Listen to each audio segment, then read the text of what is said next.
Do you ever just feel like the calluses on your hand they tell stories? They tell stories. They tell stories. I once scratched my head with a callus, like drew blood. Really? Yeah, it went like this, and it cut me. I often use it as like when I'm itchy, I'll use it to like. Fair. And then like Jamie picks at them, and I'm like, no, I like them. Leave them. Don't pick them off. And she gets upset when she gets them. I'm like, that's you growing up. It's you becoming an adult. What's that? Getting calluses on your hands. Like when you start lifting and you start getting calluses, that's a good thing. It's a good sign. I have one on my back. You have a callus on your back from squatting. That makes sense. Yeah. When I used to do weightlifting and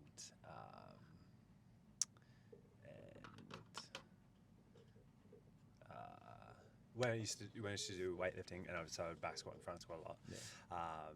What, you don't back squat a lot now? Well, no, yeah, and front squat a lot. I would have a line across. A line around the front, yeah. And because I can retract my shoulders so far, so when I do a back squat, the line comes onto the front. So I used to have an oval callus around my neck. What happened? I was hung by a squat bar. Yeah, but it was like, so it would go across there, and because when I protract my shoulders, then it goes onto the back. Yeah. And then when I retract my shoulders, it goes onto the front. Goes onto the front because it's around. Yeah. So I just had a line. Sick. Anyway, that's a good intro, mate. Yeah, I told you, just start recording. That's where the magic happens. The gold is. Okay, cool. Well, I guess we better do like maybe a little bit of a formal intro. I guess, yeah. Not many people would know who I am. No, we'll get into that in a second. That's why I've got you on, mate. Welcome, Ultimate Strength Conversations, Volume 1, with the most special guest. You mean special as in like special ed? Like on the spectrum. Yeah. Sir Robi McDonald. What's up? How you doing? Cool, mate. Thanks for having us. Thanks. I'm having you in. Thanks for having me. Thanks for coming in. Yeah, sick. A big fan of the setup we've got at the moment. It's pretty cool. A lot more formal and looks a little bit better than my venture into podcasting about 12 months ago. So. That's right. Well, we're not podcasting today. We are YouTubing with YouTube podcast. The progression will be podcast. We'll get there. I'm a 30-year-old male. I have to do a podcast. This is the next step of being who you are. It's your identity. Much, yeah. It's either this or like become like incredibly racist.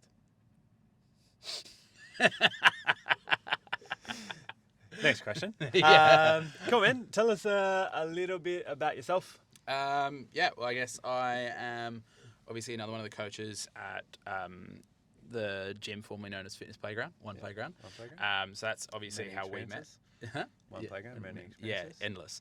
That's obviously how we met, although we did have a random connection before, which was obviously your older brother, James, coached me at rugby in 2 years in high school in the under-16s and in the Opens in Year 12. So we had a little bit of a weird bromance one night. Yeah. Over a few drinks when we just got to about footy. Just talk shit about footy, which is the first thing I said to you.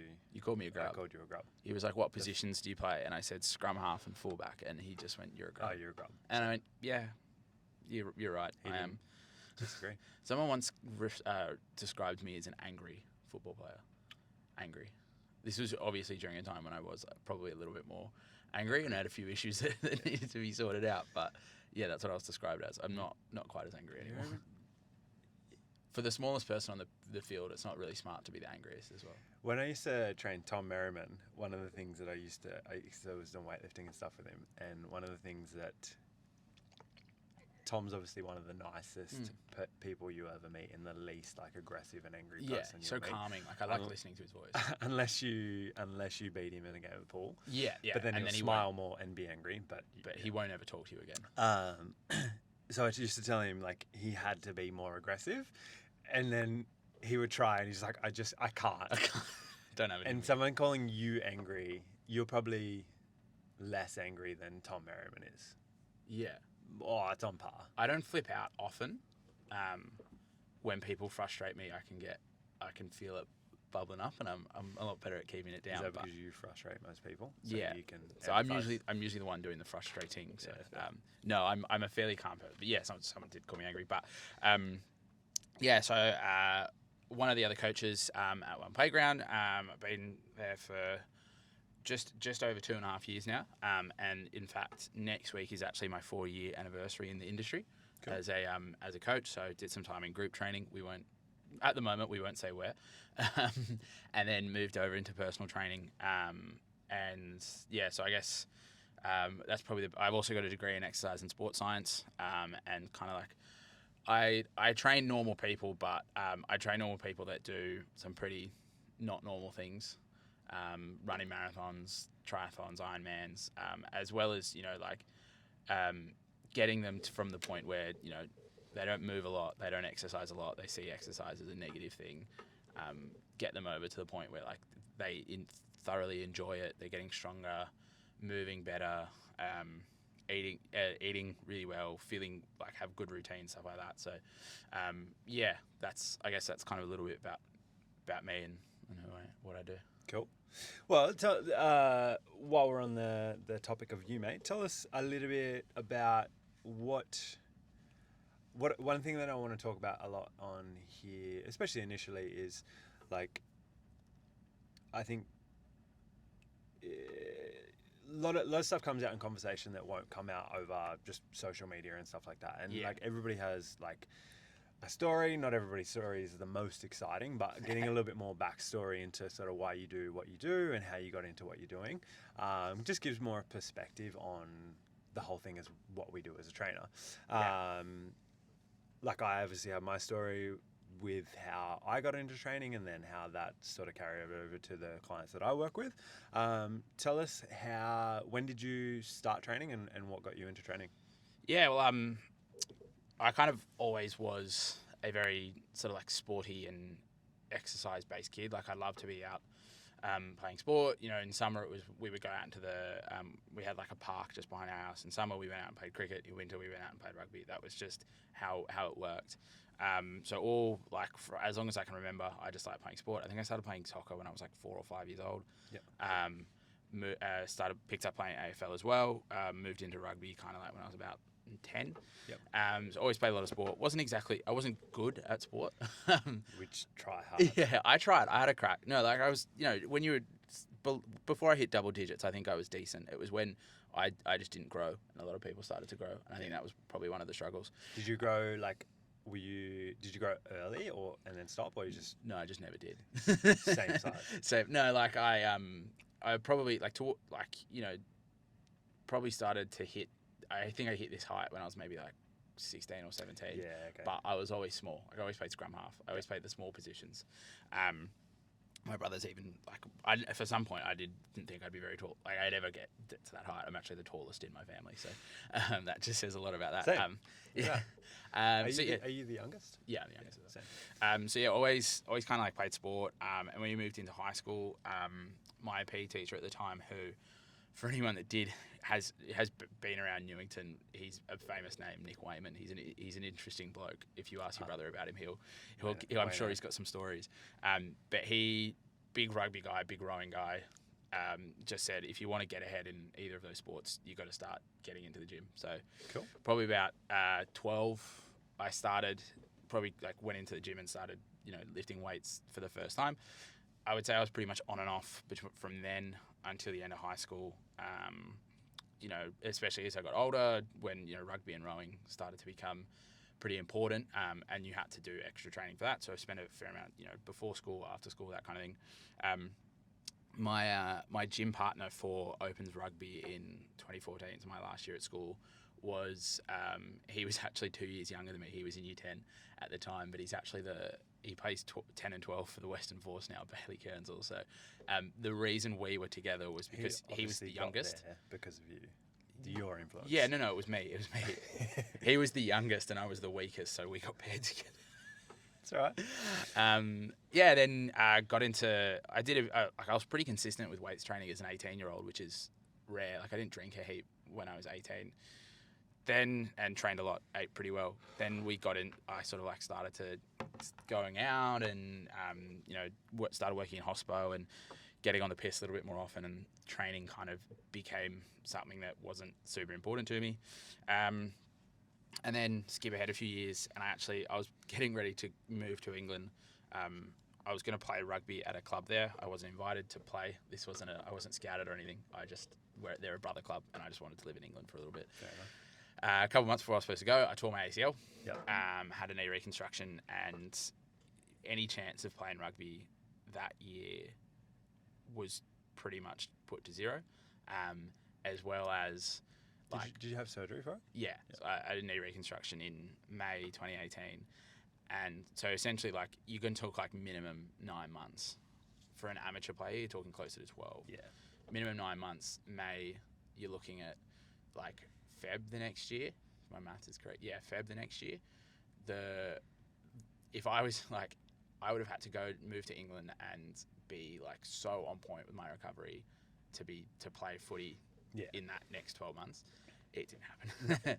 I got to the UK and I was a 21-year-old living on my own in a different country. Yeah. Whatever money I had, we spent on booze, going out. Yeah, ate like shit, didn't train, had a gym membership, never went, and then went, I need to go. If I'm ever going to play sport again, I need to go home. Came back home, enrolled in a exercise and sports science degree at Sydney Uni. Started to properly rehab my knee, got back on the pitch midway through 2019. I had this thought of like, I have to be fitter than I was before I got injured. I need to make this a good thing, because if I don't make it a good thing, I don't want to be one of those like those unfit blokes sitting in the pub when they're like 35, 40 years old and their excuse is I hurt my knee when I was 21. That was one of my biggest fears. So I was like, I need to not do this. And then got a job, started going to an F45, then got a job at an F45. And fitness started to become more important to me than playing sport anymore. I put more value on my fitness than actually my ability at sport, and I figured the fitter I get, the better at the sport I would get. Lockdowns actually the first one did really well for me. I think that was probably the best, up until then, it was best I'd ever trained, because I just didn't have anything else to do. Yeah. Well, did you have equipment in lockdown or? Yeah, so that first one I was pretty lucky through. I kind of over between 3 different places managed to end up with a barbell, plates, squat rack that doubled as a dip bar. I had like when you have like a riser, how you have a thing that connects 2 risers together, so like a little step. Yeah. That was my bench. Yeah. So it was like, it wasn't awesome because my elbows would still touch the ground, but I didn't have heaps of shoulder mobility there, so it wasn't the biggest. What I did, same sort of thing. I bought the Monday, the Wednesday before the lockdown happened in 2020. I was like sitting on the couch at home going like, fuck, might be going into lockdown, what can I do? I was like, I could do some split squats and stuff like that. I could do some push-ups because I didn't have any gym equipment at home. And then like within about 5 minutes, I was like, no, I'm buying a squat rack. Yeah. So I bought a squat rack with like 150 kilos of weight, so I had like up to 170. Yeah. And it was probably one of the only squat racks in Sydney at the time. Yeah. But what I used to do for the bench is I had no bench. I'd stack 2 20-kilo plates up, and then just sit my shoulders on top of the 2 20-kilo plates so that I could at least get down. So you're doing like a glute bridge at the same time? No, I just have it'd be more like an incline Like a press slight on the incline. floor. Yeah. And then obviously I didn't bench at all because I don't do that.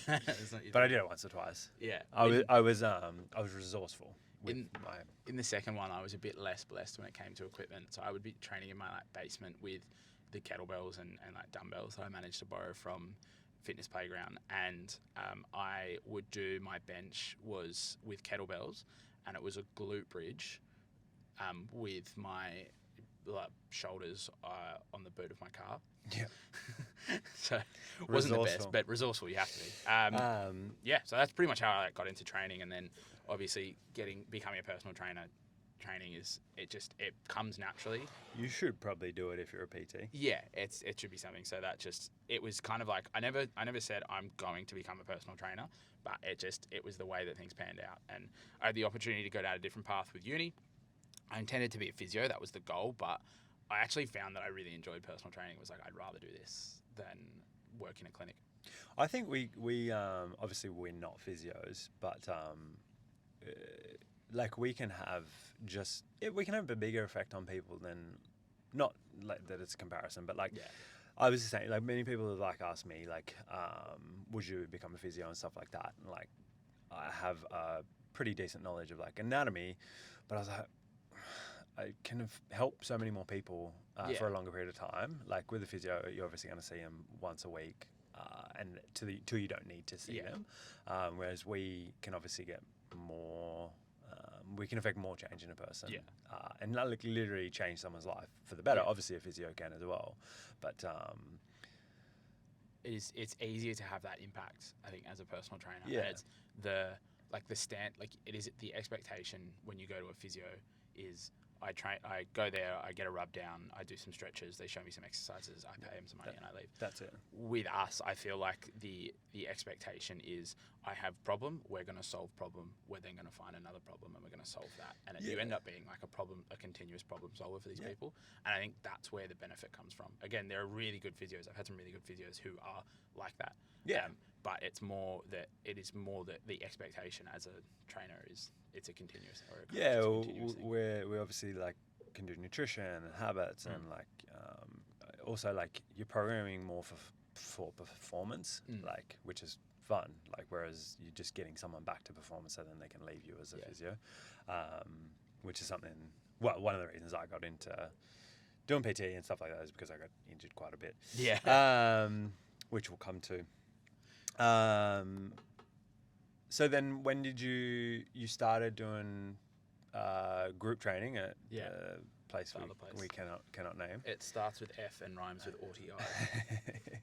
McDonald's of fitness. Yeah. And then what got you into actually doing PT? Were you doing PT at that time, or? I kind of I'd picked up a client who he was my first ever PT client. I actually still train him now.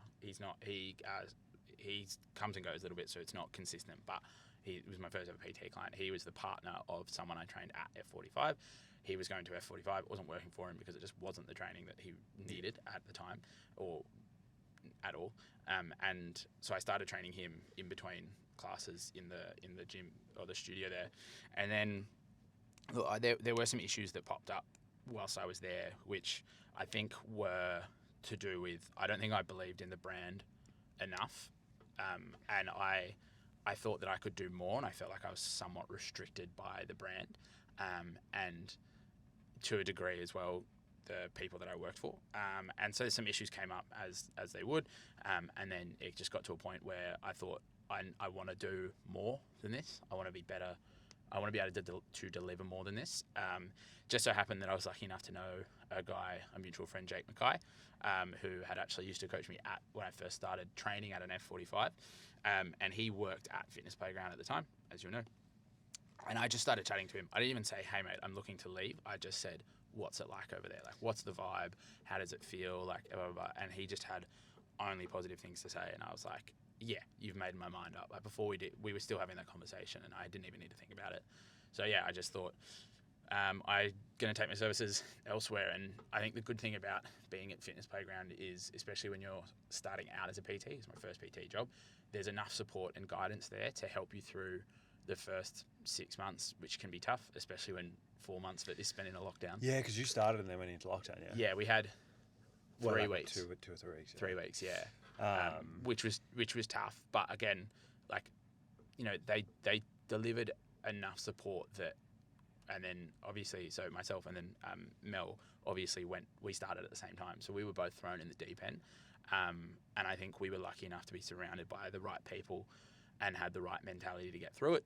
Not everyone that started with us got through it. Some people didn't make it. And as well, like, well, it was in a way it was obviously super challenging, but you had to be more resourceful to start. Yeah. Like, you got to work hard when you start there anyway, or like I think as a PT, you got to do your time, but you had to be resourceful, but it also, like, in the same light, it did make it a little bit easier because everybody just wanted to train because no one could do anything else. I mean, the benefit was that because group training got completely cut out, like, everyone was suddenly, like, didn't have equipment, they couldn't meet friends in the park. They needed just some one-on-one time with other human beings and to get outside of the house because everyone's expected to work from home. I talk to people, like potential new clients, and they say, I can only train between this time and this time. I'm like, it's winter, it's at night. it's dark, it's cold. I'm not going to train in Prince Alfred Park, which gets pretty weird at the best of times. I'm not going to be. I know they got into a fight there in the Yeah. first lockdown. I'm not lugging my shit back to the car at 7 p.m. and it's dark and cold outside, and it can be a weird area. And they'd say, well, and I'd be like, is there another time during the day? Like, could you maybe get out from work? And they'd be like, oh, no, work says I have to be on the laptop from 9 to 5. And I'm like, that's fucked. Like, that's pretty ridiculous that people would force you to do that. But so people just wanted a little bit of face-to-face time and they needed equipment. The benefit for Mel and I was, we had no other option. We had to succeed because if we failed, for Mel, it's like she would have to fly, probably move back to the UK. And for me, it would have been, I'd have to move back into my parents' place with my tail between my legs and not have a job because no one was hiring at that time. I wouldn't have had a job in that period. So we both succeeded because that was the only option we have. So it was both a challenge, but it was also what made it really helpful. It like having to go through that made it beneficial. Absolutely. And so tell us a little bit about, so what are you training for? Tell us about your training yourself, and what are you training for at the moment? Yeah. So what I would kind of like, I guess I'd consider myself kind of like a hybrid athlete in a way, because I like to lift weights and I also do a lot of endurance training as well. I'm not from a weightlifting perspective. It's more of just I enjoyed it. I know it helps me, and I want to be strong. I'm not training for anything specific when it comes to. I mean, like I have numbers that I want to chase, but nothing as in no events. When it comes to endurance training, so it's a little bit determining. I've got an appointment with a foot surgeon on Monday, because I'm going to have a amount of surgery on my right foot. How much that is depending on obviously the appointment. But if all things work out, the main goal this year is the Bondi to Manly ultra marathon. How far is that? It's 80 k's. So you essentially follow the water from North Bondi.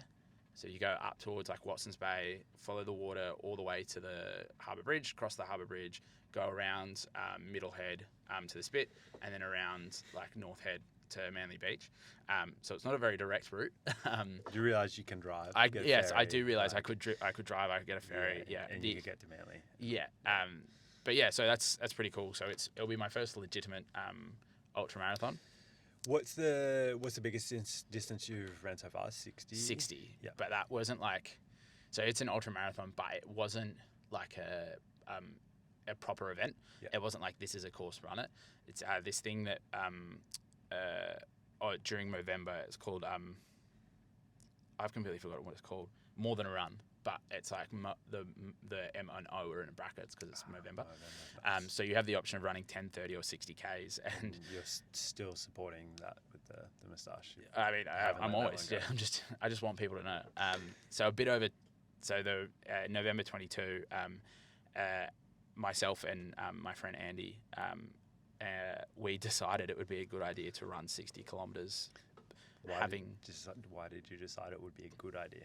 Like, it's an idea. I wouldn't say that's a good idea. I think it was right after Ned Brockman had finished his run across the country, and we picked up some of that kind of energy of like, this is fun, like this is like you. And Is it fun? I have a thing where I like to put myself through those kind of challenges. Yeah.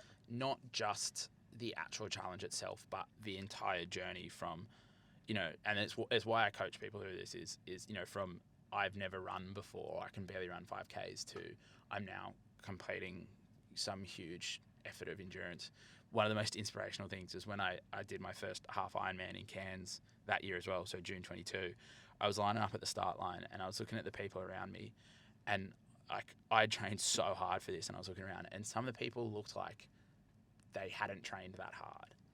But then I went, they're still having a red hot crack anyway. Yeah. And that was what was inspirational. Yeah, true. I was out there trying to go as hard as I could. I had a target time. I was trying to, come in, make my debut, and hopefully this be the beginning of some big future goals. But for some people, this would be the most amazing thing they'd ever done in their life. And that was inspiring. I got beaten by 4 75-year-olds. in that race.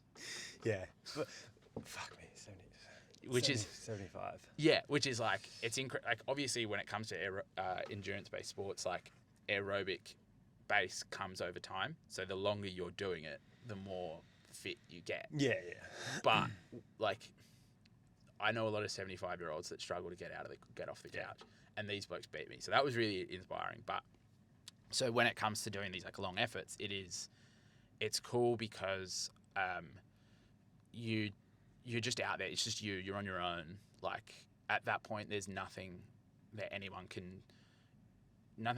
you can do except keep going. Yeah. You can stop, but if you want to complete it, you can't take a shortcut. You can't, like, if you stop, but you can't take a shortcut. There's no boosts. There's no like someone's gonna give you a handout that's gonna give you an extra finish this part of the leg off. It's just you and the thing in front of you. So yeah, Andy and I decided to run 60 Ks, which wasn't the best idea, but it was just kind of around Sydney. So most of it was on my own. Like I reckon I did of the 60 about 42, like just on my own, no one else around me. No. And that was the furthest you'd run to at that point, yeah. Prior to that, the furthest I'd run was 22. So yeah, so every K pass. Yeah. But that's the cool thing though. Like I'm not obviously one for the endurance events, but like I am for people trying, like as hard as you can, which is like if you don't try, you'll never you'll never get anything. So it's like that is cool to just like have a crack and dig in, like because what else are you gonna do? Yeah, and it's like people do give me this shit. Oh, you could just run, you could just drive that, or that there's a more direct route, or like, why would you want to like run that far? And I can honestly tell you, like I've won, as I said, I'm not a talented athlete, but I've won 3 grand finals playing sport, 2 AFL, 1 rugby. None of them will ever come close to me coming 578th in a half Ironman. Yeah. The feeling that I had through because you finish a half Ironman with a half marathon. It was roughly 2 hours. Yeah. The entire 2 hours, I felt like I was on top of the world. Yeah. And I was in so much pain. Like it was a struggle. It was hot. It was Cairns. Like it's Cairns in winter, but it's still like 25 degrees. It's still humid. There's sun. It's humid, and I was struggling. And back of my neck, I like chafe on my neck from the wetsuit. I had my hammy was sore. Like my lower back was sore, but I just felt like a king. And it's a feeling that I wish more people could feel, because the getting through discomfort, putting yourself into discomfort and coming out the other side is amazing. Like what you can get from it and what you can take into the rest of your life. Absolutely. And it's like it carries over to like you're going to be here for a bit anyway, so you might as well do something. Particularly nowadays, like we don't have as physical lifestyles and stuff like that. Yeah. Having something like that anchors you to doing more physical stuff is only going to be, obviously any endeavor that's physical can be done wrong and bad, which is why obviously doing what you do with your coaching business and stuff like that, and the content that you share is to help people do it better, essentially, or like do it and so you don't injure yourself, or lessen the likelihood of injuring yourself. But yeah, we need to be more active, and yes, all of it is pointless. Like there's no for me, for instance, there's no reason to squat as often as I do, but I like it and I enjoy it and I get excited about it. And like obviously when you talk about it, you like it, you enjoy it, you get excited about it, and when you do it, you get excited about it. You feel good. Like you finish a run, like, and no matter what, like I've had runs where I've gone out and I felt horrible. In all honesty, I had one where I was walking back in tears, because that was when I realized I was too injured to actually do the Ironman last year. Yeah. And it was, I just had this. Because you were going to go full. Yeah. I was going to go full last year, and then. Are you still going to go full at some point? Yeah, that's the plan. You probably did jump into it a little bit quick. I did, yeah. In all honesty, like I made mistakes, and it's good to make mistakes, but that's how you learn. There's a lesson, yeah. And I feel like when you're trying to attempt something like this, it's the harder it is, the more chance of failure there is. And if you're doing something where there's no chance of failure, it's not hard enough. I think you should, and I failed, and I know that, I understand that, and I learned lessons from that loss. But yeah, so that was one of the more horrible runs of my life. But I will always be able to look back on that and I still went and did something positive in that moment. Absolutely. So on that, past experience, we all obviously have our own past experience, and ideally, that can be, we can look at it as a negative, or we can, and it, we go in the opposite direction of what we want to go. I try to, from being injured enough and playing sport and stuff like that, I try to look at those things as a more it's shit. It sucks to be injured. It is a negative, but what are the positives come out of it? So having that experience, knowing that you completed it, you can, so you know what to do next time. What do you wish you knew then, and what would you do different if you were to have a go at it now? I think what did you learn from it? One of the big things that I learned was no one has ever won an award for being the best trainer in week 16 of a 30-week prep. Yeah. Regardless of what you're preparing for, if your body is feeling it, because the thing about endurance races is it's not just the actual race itself, but the training prep for an event is endurance of itself. Especially if you're not a full-time athlete. If you're a full-time athlete, it's going to be very hard because you're going to be training a lot. If you're not a full-time athlete and you're also working a job, you're waking up and training before you go to work, you're going off in your lunch break, you're finishing work, going straight to a session, having dinner, then going straight to another session, stuff like that. You are having to train a lot because you're going up to 3 times a day as an amateur athlete that has a full-time job. It is tough. And there are going to be times where you are not able to deliver as much as you would like, but you getting out there and doing something, or in some cases, taking a week off, or taking a couple of days off, or pulling it back, is just as important. One of my favorite quotes that I'm kind of trying to live by a little bit at the moment. I found it in just a journal that I'd been using, and I can't for the life of me remember who said it, but it was. Judge a day not by the harvest that you reap, but rather the seeds that you sow. Mm-hmm. So it's judge a day by what you got done rather than what you achieved. Yeah. And that's become super, super helpful to the point where literally every night in my journal, I write sow the seeds. And I'm probably going to get a seed tattooed on me at some point.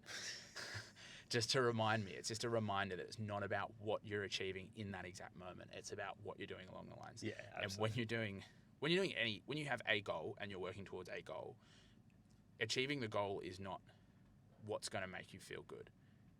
The actual moment that it happens. Yeah. The moment that you lose your 10th kilo, you're not like, oh my God, I feel amazing that I lost that 10th kilo. You feel amazing about every single step that you take to get there. It's the process.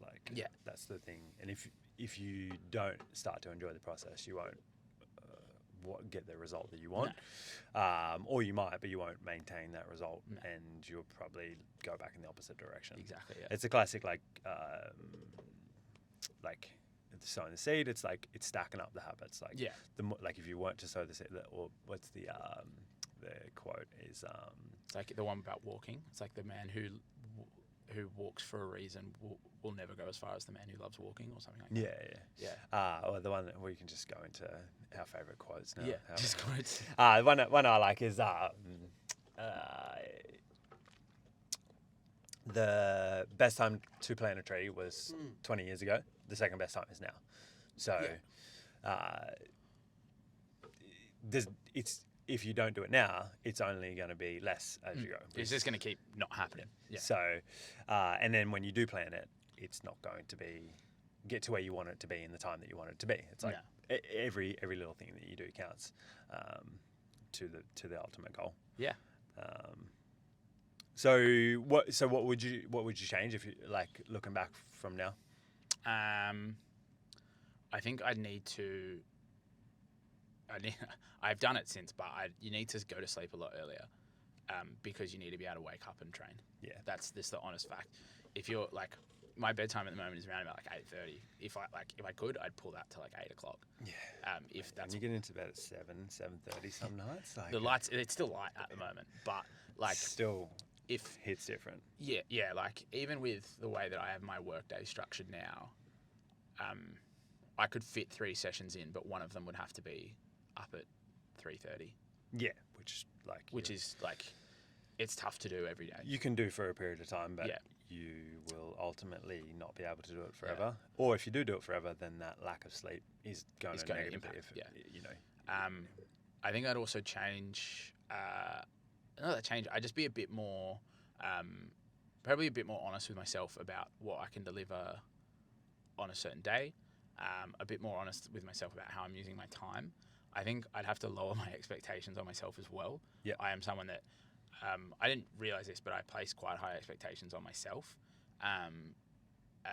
because I get a lot of validation from meeting those expectations, especially if someone else sees that I've met those expectations. Yeah. That's just, it's something, part of who I am. But I think We all like validation at the end of the Yeah. day. Like, it shouldn't be the main driver, but it's a driver. Yeah. Like, and when I find that when I don't have high expectations of myself, things start to work quite well. When I have high expectations, that's when the issues start to pop up. When I did the half Ironman, I wasn't super, like, I wasn't posting about it. I didn't post on Instagram a lot back then anyway. I wasn't posting about it. I wasn't like talking to people about it every day. I just, I went out and did my shit and I'd come back. But when I moved into when I got back doing the Ironman, suddenly I was like, I need to put this story up a little bit more. I want people to see it. I want people to understand it, which was for the right reasons. It wasn't for attention. It was so people could understand what to go through. But I placed high expectations on myself because of that. Also a bit of accountability as well too. Yeah. Like, if you tell people that you're doing a thing, like, we as human beings, we want to be consistent. Yeah. And if we say that we're going to do something, like, it's completely fine not. to fail and, Yeah. and not. But if you have an idea in your head and then you never tell anybody about it, it's probably not going to happen. Yeah. Like, you don't need to talk about it constantly, Yeah. but the more you talk about it and put it actually out there, it will be more likely to happen. It'll start to pop up. Yeah. So yeah, expectations are another one as well. And then in terms of my training, I think, especially when it comes to like strength training, when you are moving that often, you're going to get pulled into some weird positions. Yep. Because you're putting quite a lot of tension and stress and compression on your body, and then so you're going to get compressed in certain positions. And I think when you're doing your strength training at those times, it has to be A, to be strong, but B, it's got to work on getting you out of those positions so that you can continue, because being pulled into those positions is what causes the injury and the pain down the line. Yeah. I trained a guy who did he's not an ultra. A triathlete. Oh, triathlete. I train a trail runner as well. He's a psychopath as well. We all are. Did I tell you about his walk? Was that the? He walked from Canada to Mexico. Yeah, dude. I've just started with a guy that's going to walk from Mexico to Canada. Same thing. There's faster ways to get there. You can fly. I think that's sick. No, it's really, really cool. It's really, really cool. But I trained a triathlete, and he. Obviously, triathletes like work. They like to work, and it can be one of those things that you wear, like, the amount of work that you do and the fatigue that you carry on your sleeve as like a badge of honor. But he sacrificed 2 sessions a week to do strength. Busy dad and stuff like that. Works a full-time job in finance or something, and he sacrificed 2 sessions a week. On the bike, running or swimming, to train with me, and he got an 8-minute PB. Not just because of the strength training, but one, he had a lot less fatigue. In the sessions that we trained him, like, he trained hard enough, but he would constantly be like, "Oh, my heart rate's still like 40." I'm like, "It doesn't matter. You're still getting better." Yeah. And limit the chance of injury. Also limited the fatigue, because the stuff wasn't super heavy, wasn't super hard, but it's putting him in positions where he needed to work on and taking him out of the positions that he had been in a lot. Yeah. He could run more efficiently, he could ride more efficiently, he could swim more efficiently. And then that means the sessions that he did do on the bike, running and swimming, were at a higher quality because he was carrying less fatigue. But they were also less taxing as well, because he was more efficient. I think that's a huge thing. It's like when you become a running coach, and I'm sure you're the same with Gate, but when you see people walking or running, their gait screams out at you. You can see, and you start to break it down. Something when I'm running and I'm running behind someone, sometimes I'll start breaking down their gait, and not in a way of like, look how much I know. I'm so much better. I'm not telling anyone about this, and I know my gait has issues with it as well. I'm working on them at the moment. Yeah. But as a coach, it will help me become a better coach by working through those problems. It's almost like a case study type thing. What would I do for this person? I'm never going to converse with this person in my life, so it doesn't matter. I might, mate. it might, yeah. Maybe I'll run up to people. Hey, I know run past them with such efficient gait. I know more than you. You should pay me. But I'll start to break down like the way that they're running, and very, very few people, including myself, run efficiently. It just, no one ever taught you how to run. You just started doing it. Yeah, and I think also like because now more than ever, this is where I think the potential injuries can come from the endurance events and things like that. I've changed my mind a lot on them. I used to be like, oh, it's stupid, don't do it, it's dumb. Why do you want to do that? Why would you do that? And then I got older and I learned more, and I still don't want to do it, but I can see like being a coach for 10 years or over 10 years, like I see training, I can see movement and stuff like that. And I think a lot of the issues potentially come from people sit down like we are all day and then they're like, sweet, I'm going to run 20Ks today. Yeah. And you've just done nothing to be able to do that. I think if you like, the more we move around, the better we are at moving around. And if we're stuck in a position like sitting, there's nothing wrong with sitting down. I think it's good to sit down, but sitting down for 8 hours a day to then get in a car to sit down for 30 minutes to go home and sit down for however long to then lie down for however long. And in that time, in between that, you might be like, sweat, I'm going to run 20Ks or 10Ks or whatever that it is. So you've got a lot of being in one position for a long time, and then you just overload the system with like a big stressor.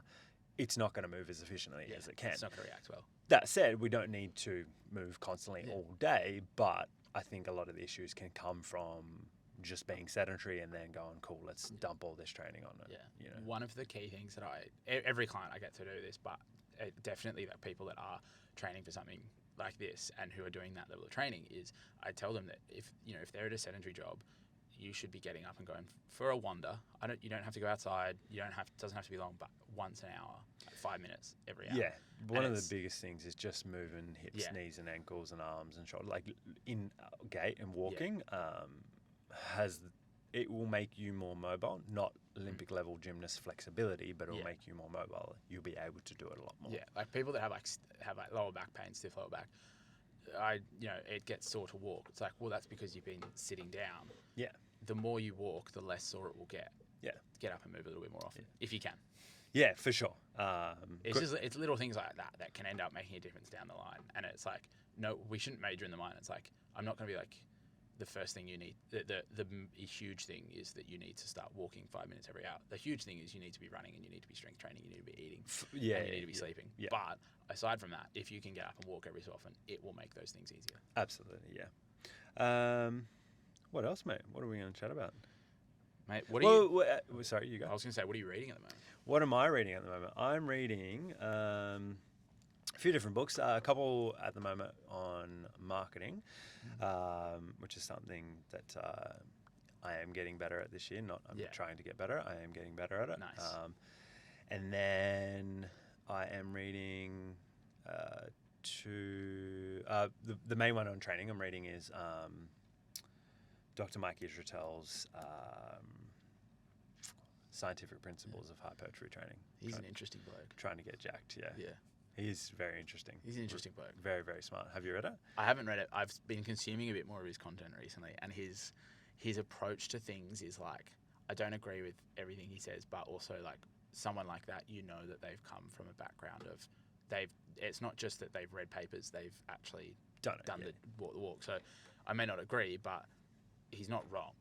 No, and that's the thing though. There's so many, like everybody has to have some sort of a stance, otherwise you won't ever make. Like everything's going to be someone's opinion on everything. Yeah. Like you and I wouldn't agree on every single aspect of training. Obviously, I'm right because I'm older than you. No, and I've been doing it for. This is your video, so nearly twice as long. Yeah. No, but I say that very jokingly. The cool thing is like everybody's perspective is going to be slightly different. Like I don't have the experience that you have going to university for 4 years, and then training clients on top of that. So you'll see things that are different to me, and you'll have your own perspective on it. I didn't go to university, but I've been training clients for a long period of time. Yeah, in doing the dirt. Yeah, and that's it. And it's obviously a progression. And there's things in the book that I definitely would have disagreed with a while, or not necessarily disagreed with it, but just being like, oh, that's not like the way you kind of, I guess, disagreed. Yeah. But as you learn more and read more, you get more of a perspective, and then you can form your own opinions. And I think a lot of it is contextual as well too. So it might be right for one person, but it might be wrong for another person. So obviously, if you were to look at that book and apply it to endurance training, it's not right. Yeah. But the goal of that book would be hypertrophy from his opinion. Yeah. Which I think is really, really cool to see different opinions as well too, because then that's how, if you just go, well, I'm right, then you'll never learn anything. And then applying it to a certain different context. Yeah, but I highly recommend it. The good thing about it is just it's quite simple, it's quite straightforward. There's a lot that I agree with in terms of like my style of training. Like it's all about hard training. You're not going to grow muscle otherwise. Yeah. There's a big emphasis on full range of motion. I think that's going to be more efficient long term. Yeah. It's simple. It's doing enough. You're doing as much as you need, but not any more than you need, because any more is going to be like worse. Yeah. And then when you need to do more, do more. You can do more. Yeah. But if you always do the absolute maximum, then you can't do more. Yeah. And you Gotta can't do get it better. again. Yeah. Which has been really, really good to see. And the cool thing about it is like it is like it's a scientific approach. So it has a combination of all his scientific knowledge, which is not the only scientific knowledge, but it's how he's interpreted it and deciphered all the papers that I admittedly have not read Or can't be bothered to read. Can't read. I don't know how to read as well too, because I don't know how to read. Yeah, I don't know how to read scientific Matt doesn't know how papers. to read. Scientific papers are, I think, they are tricky to read because the people that are writing them are trying to convince you that what they've said is correct, even though they may actually have some other, like they may be like, oh, this isn't 100% correct, but I need them. I'm being paid to tell people that this is correct. Yeah. I'm not saying that every single one is like that. I'm not saying that they're specifically wrong. I'm not saying what they're putting out isn't 100% correct. But like, if someone gives you a study that says, it's the sweetener in Coke Zero. What's it called? Aspartame. Aspartame. Yeah. Someone puts a study out saying like aspartame causes cancer, and then you read the study, and they pretty much nuked rats with aspartame, like giving them more than a human could consume in a day, which is like to be like, if we nuke this thing, and also it's a rat, so it's smaller than a human, yeah, it started to grow cancers. But if you then start going around and saying aspartame causes cancer, it's like, well, very few people are going to drink enough Coke Zero in a day for an extended period of time. Should we try? To get, That'll be a good YouTube video. Can we give ourselves cancer by drinking too much Coke Zero? Or drown in Coke. Yeah. So I mean, that's the thing with like scientific papers. Context. Yeah. Yeah, and the one of the issues now is that so many people have access to scientific papers now. It's like what's the thing? It's like everyone thought that we were in the 70s that we had a lack of information and we were not smart. It is now obvious that the lack of information was not the issue. Yeah. But yeah, and the thing with it as well too, it's so scientific research and stuff like that is definitely necessary and worthwhile, and it should affect what we do. Yeah. But also like when they're doing a scientific paper, they're going to be looking at one little thing out of a culmination of all things. And I think like physical training the human being has has not changed largely in the last however many thousands of years. Yeah. What would have worked back 1,000 years ago would still work now in terms of applying resistance to a muscle. Yeah. If you, obviously they're not doing it then, but if you obviously have an appropriate stimulus, you train within close proximity to failure, and then you eat to support that person 1,000 years ago would still build muscle as we do today. Yeah. And if they train through like did full squats and whatever it might Yeah. be. So it's going to be the same. And I think like a lot of the stuff, like I vibe a lot with the like old school basics type of training, because I do think it's going to be more effective. Not necessarily more effective, but from the context of what everybody can put it into, is going to be more effective. So like a big thing for me is like it being pretty efficient with your training. Yeah. You could be more efficient for a single body part or fiber type, section or whatever. If you put it at this angle and you have that at that angle, and then you pull into like 3/4 of the length, it's going to train it in this position. And then if you do it in a different way, but then it's like 2 hours later, and you still you haven't trained. Yeah, you haven't, and because it takes so long to set up, and you're thinking about it, like you're not actually putting that much intensity on the muscle itself. Absolutely, and I'm like, well, if we can get into the gym, like most people probably need to train harder to get better results. Yeah. Like not necessarily more, but harder. Like if you can have a higher quality of training, I see it all the time with clients that I work with, like they've never actually, taken a muscle or like a set close to failure. Like if you're training with 5 reps in reserve all the time, like you're not going to build muscle mass. No. So if you don't need anything new. You just need to do maybe make your technique a little bit more efficient. But if you can do an exercise really, really well with efficient technique and go close to failure, you will grow muscle on that. You will get stronger. You'll getting stronger, obviously, and growing muscle, they are very closely related. It's going to be slightly different if you're going to failure all the time.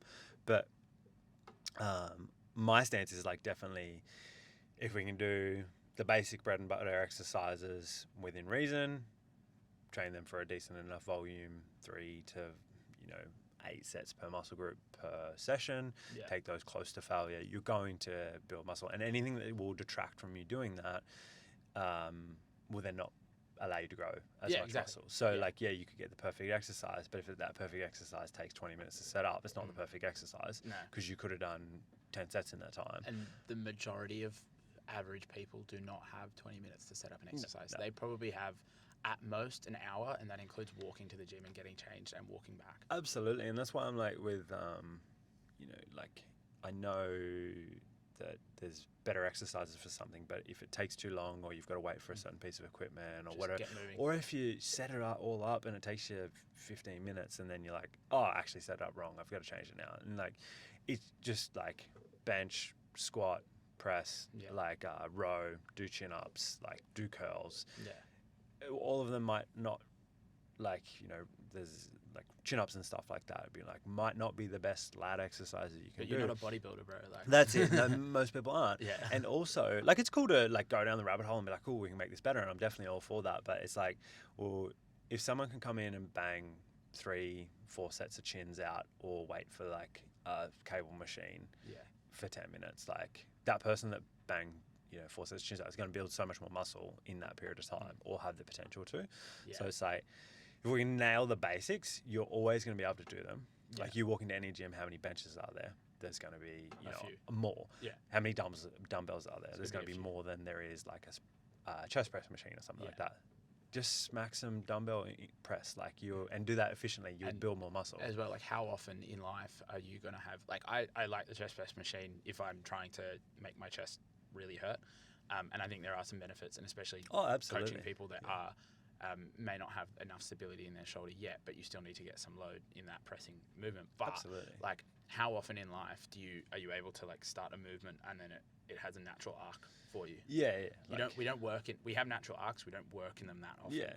So being able to do some, it's like dumbbell press, so good because it puts your shoulders into some whack position. If you screw up, it's going to put you in a whack position. If you can get back out of that position, it's going to make you better. That's it. And there's just always so much more of it to do as well. Like even like on a dumbbell press, well, like my perspective is because when I come up with PT is like I worked in my own gym and I had like a heap of equipment, but I couldn't afford to buy all the different machines. So I was like, cool, let's like be more resourceful. So it is admittedly it is a little bit of a limiter for me because then I will stick to the same things sometimes, and I do have to actively be like, cool, I'm going to add this or throw this into my programming and stuff like that. But then like it still will always come back to cool, like that setup. Like for instance, like I've just been doing like some cable pressing on for chest. I think it gets a really, really good connection. It takes a long time to set up. So therefore I've minimized the amount of exercise I do in my session. But I've got to the point where the connection is probably going to be as good as it can be, and I can just carry that over to dumbbells. And now I'm like there's just this week I've been like, this is actually a pain to set up, so I'm just going to do dumbbells. And I think if we can make things more efficiently, and that's essentially my approach to training. Like I think even in the basics we can do them more efficiently, and you can geek out on it, which is what I like to do. But then at the end of the day, like just train hard is going to be the biggest thing. Yeah.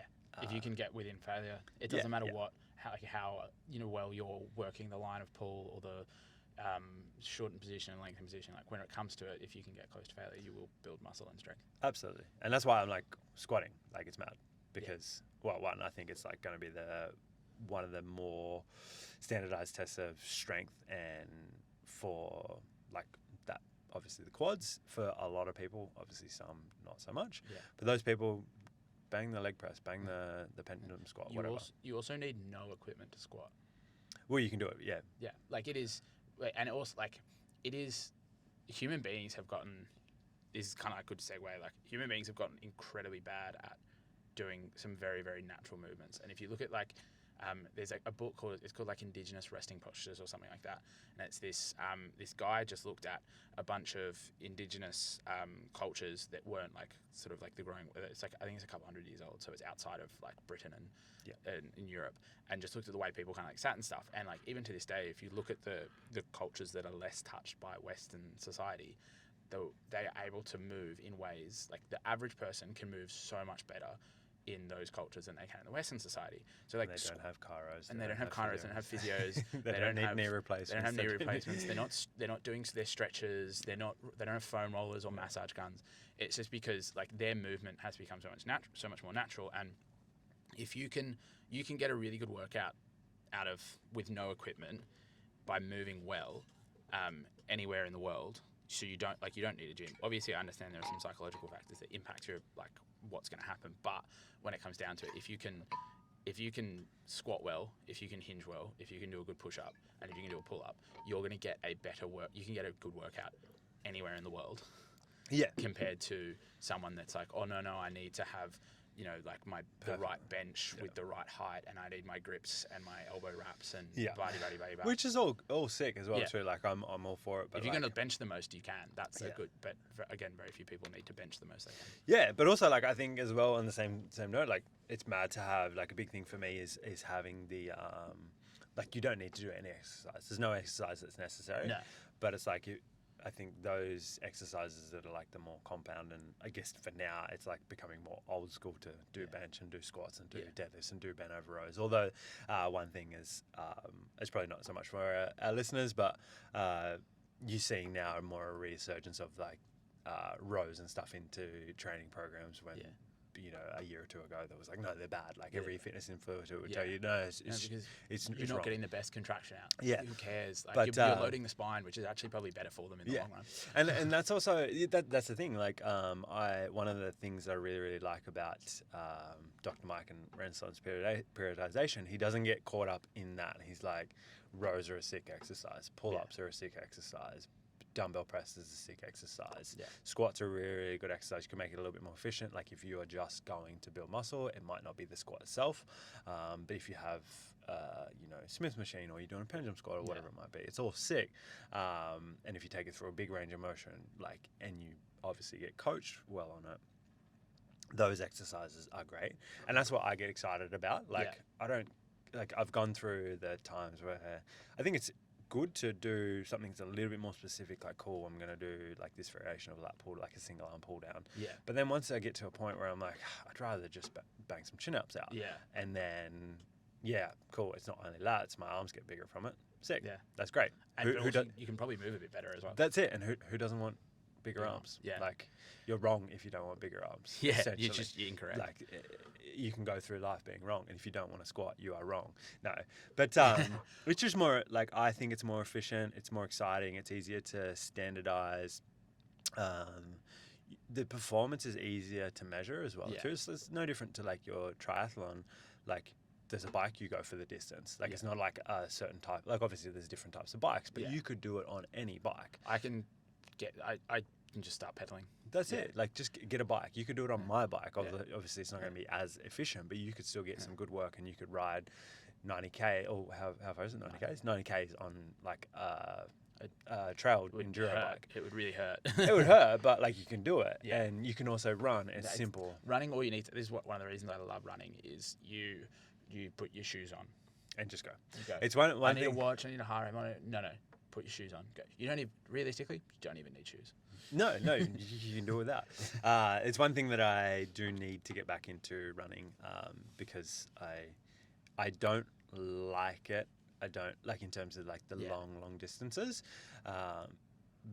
My view on that's probably more because people hold it in such high esteem for it makes you the fittest. Yeah. Like unless you can run, it's the fittest. Like that's one of the little gripes that I used to Yeah. have with triathletes is like we're fitter than you. It's like, well, Okay, cool. But if I put you under a barbell, you'd snap. that's the thing. It's everything's awesome. It's Yeah. just that one doesn't beat the other because they're two different things. No, and it's like one of the reasons I love the more like hybrid style of training is like I'm not good at anything, but I also can do it most things. Yeah, that's And it. it's yeah. like I don't have to be the best. None of this is I don't care about being the fittest. Like I'm not going to be the fittest runner. I'm not going to be the best bike rider. Definitely not going to be the best swimmer. I'm not going to be the strongest person. I'm not going to move the best. Yeah. I'm not going to be able to do gymnastics and then do a Chris Mavros and then do like a powerlifting. But with that in mind, I haven't started doing gymnastics yet. I hope to do that in the future. But Well, you were talking there before, like if you can do squats, push-ups this year, you can do might it. have you might be able to finish your triathlon and then just do like a calisthenics calisthenics, workout. yeah. The world is your gym. exactly. But like the what I love is that I can have a crack at anything. And if someone says, "Hey, do you want to try this?" I can say, "Yeah, Yeah. yeah." And I'm confident I could enter most like physical, like the Tough Mudder, the high rocks, Yeah. that kind of thing. People are like, "Oh, I need to train for this." I'm confident right now that I could enter most of those and get through it unscathed. Yeah, Because I'm training kind of like for everything. just ready for everything. One of actually, I just finished reading this book called The Comfort Crisis, and it's by this guy called Michael Easter, who used to write for Men's Health. Yeah. And I've he's been featured in there before. nice. Just Just saying. Check out his article. Check But out my article. one of his things was, so the reason he wrote this book is he comes from an alcoholic family. Like it was standard. That was common. It was more common practice to be an alcoholic than it was to go to university. Like that's how it was. And then he was going through that as well. And then he got sober. And when he was getting sober, he had to go through a lot of discomfort. And he started to find he got meaning from that discomfort. And then he started to research it and talk to people and that kind of thing. And so in this book, he describes how he went on this. It was a humane hunting trip. So humane hunting involves like you can't kill Humans. you can't Human hunting. it's humane with an humane, E. sorry, With an yeah, E. yeah, He yeah. went with an E. French, yeah. Yeah, he's not Epstein. So you have to Did he kill people? I assume he did. It's in his locker. You can only shoot with a specific gun or bow. You can't be like can't have like some kilometer long sniper rifle that you can shoot from really far away. Yeah. You have to be within a certain distance. You have to track them. You can't kill children or females. You can only kill older males. Because they're done. Oh, like They're the not animals. reproducing. Yeah, animals. Yeah. So it's kind of like I was like, oh, you are actually killing actual people. And the idea behind this kind of hunting is that you're having a positive effect on the ecological process. You're not you're not invading it. Like you're not taking out people out the bottom. Or sorry, not people, animals. He doesn't hunt humans. But he describes this like 5-week long trip that he took in Alaska around the Arctic Circle, where they stayed out in the cold. In a teepee, and they hunted during the day. You look like the first week, they don't have an opportunity to even get close to. They're hunting caribou, which is like a deer thing. That in the first week, they don't have an opportunity to get even close to one. So like, and he's talking about how he goes through the process up to the point where that he kills one, but throughout that, in each chat, so he'll tell a story of a small like excerpt of what happens when they were out, and then he talks about like research behind that and the ideas, and goes off into other things. And there's an interesting point that you made when you reference like old school like training, whereas like that training is like 100 years old, right? So in terms of like us, like in terms of the training history, it is the old school training. But human beings have been fit for always. And strong. For always, especially like one of the points he makes towards the back end of the book about carrying, because they each had to carry like 50 pounds of meat back from the kills. So they have to carry it on their back, and they're hiking for like 6 hours with like 50 pounds on their back. 25 kilos. Yeah. That's why I carry my big backpack around. And I'm going to be an Uber Eats rider. Exactly. When this doesn't work. So one of the points that he makes is like all these like older tribes and indigenous tribes, and then like people before, society became a thing, they had to chase after their hunt. They had to kill their hunt using their hands, and then they had to carry it back. So they were all like, they would run like marathons a day. Like old tribes in like Africa would run marathons every day to find an animal. They'd kill the animal, which would involve physical exertion and also mental exertion. And then they'd have to pick up all the meat, and they'd have to carry it back to their tribe, their camp. And people were very fit and very strong and very hardy back then. And they didn't sleep in beds. They didn't sit in chairs all day. They didn't have office jobs that were temperature controlled. Didn't post about it on Instagram. Didn't post about it on Instagram either. So one of the points that he's making, and I'm not saying that we all have to go and live in a tent or a cave and sleep on the ground and not wash and. But it's why it's necessary to do physical stuff. Exactly. That's the point that I'm eventually going to get to. Is that we'll cut that out. Doing physical stuff is one of the reasons I love this book. Is doing physical stuff is so important for your physical health, for your mental health, for your emotional health, for your spiritual health.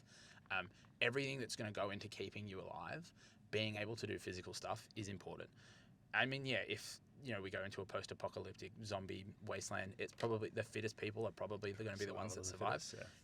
But in terms of life, like this is right now is right now is going to be the easiest time to survive compared to the previous one. But it is very, very easy for us to survive. We don't need to do anything. You can live without leaving your house, and people do. People make more than enough living. Like there are very wealthy people that never leave their house, and that's like not good for society. No, or yourself as well too. Yeah, like it's not you're not gonna have it's not gonna be beneficial for you. You need sunlight, you need movement, you need to get your heart rate up. So running, or like he says rucking. So like we're putting a heavy weight in a backpack, going for a hike, is probably rucking is he suggests is probably like one of the best forms of exercise you can do, because you're going to get strength from it because you're working under resistance, and you're also going to get like a cardiovascular workout because it's an endurance workout. Absolutely, and that's like a good reason, like another little segue there, but to why we need to be pretty general in our training. And like I think you should be pretty general in your training, and you should include like some strength stuff, you should include some cardio stuff, you should include like, well, albeit I don't do a whole lot of running, but I'll still do 2 to 3 go biking. I go biking. I do 2 to 3 conditioning sessions a week that are longer distance, because it's going to be we have millions of years or however many years of evolution. There's a lot of evolution that's gone into us, more than we can actually comprehend. That we can comprehend. And like to your point of like, what's it called? Something about being discomfort, or finding comfort in discomfort. Finding comfort in discomfort. What was the book called? Oh, The Comfort Crisis. Comfort Crisis. Yeah, like get out of your comfort zone. It's okay that you feel some lactate, or you feel some hydrogen ions. Yeah, it's good. Excellent. Nice. You're going to be better for it. It's okay that your heart rate's increased. In fact, it's perfect that your heart. It's actually really good for you. That's really the aim. Clients like, oh, that was hard. I'm like, good. Yeah. That's what I was going for. It wasn't hard. I'm hot. I'm sweating. Excellent. Good. Yeah. Like, is your body learning how to regulate? Yeah, that's it. And it's also trying to cool itself down, and it's getting rid of a lot of toxins and stuff like that. So it's like, one thing that I changed my mind on a lot is I used to be like the no cardio at all. We all had that one. Everybody. I had that one period. I run marathons. I once had that. And then you just, even that, like not having cardio is going to limit you in the gym lifting weights. Like be fitter. Like it's funny because we come from a sport that like is full of people who are really big and really strong. Explosive.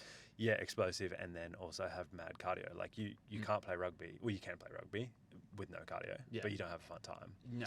And like that sport in itself shows you what is capable of from the human being. Like you can like it's not uncommon for rugby players to squat 200 kilos at the elite level and then also run for 80 minutes straight. Yeah, but they're also covering between 5 and 15 kilometers. That's it. So it's like add all the things into your training. Like there's going to be a point where you probably need to pull some things up, but do a little bit of as much as you can. And I think that's the thing as well. Like as a if you were a Gen Pop person, it is really easy to be almost intimidated by a trainer saying you should do this, you should do that, you should do this, you should do that. But you're not going to be able to do everything, and it's better to do one thing than it is to do nothing. Yeah. But also like if you can encompass like in a perfect world, I'd be like do 2 proper aerobic or 2 conditioning sessions, 1 aerobic, 1 anaerobic. So 1 like long continuous, 1 interval, and then like 4 weight sessions a week. I think would be really, if everyone in humanity did that, I think our like rates of disease would just plummet. That's it. But if you do 2 and 1, so 2 weights and 1 like conditioning of any form, like you are going to be healthier than probably more than half of the world's population. Yeah. Main takeaways is you need to go hunt your own food. Yep. And you need to do a lot of carrying. Caribou. Yeah. Everything that the Liver King said is about training, and like everything he said about training, I actually like agree with. It's great. I love that. If like the issue is that he has implants and was on so much juice and would say you shouldn't eat salad and you should eat this liver supplement, but when you break it down, I only do what liver.